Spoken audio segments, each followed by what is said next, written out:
शक्तीपीठ महामार्गाची मागणी नसताना शासन हा महामार्ग जनतेवर लादत आहे।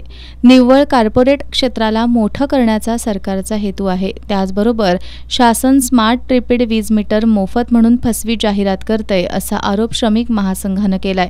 स्मार्ट प्रीपेड वीज योजना अंमलात आल्यास मीटर रीडिंग घेणारे, वीज बिल देणारे, बिलिंग विभागात काम करणारे, वीज बिल वसूल करणारे, मीटर टेस्ट करणारे आणि वीज गेल्यानंतर कॉल घेणारे अशा जवळपास 25 ते 30 हजार कामगारांच्या नोकरीवर गदा येणार आहे। त्यामुळे स्मार्ट प्रीपेड वीज मीटर आणि शक्तीपीठ महामार्ग रद्द करा अशी मागणी करत श्रमिक महासंघानं धरणं आंदोलन केलं।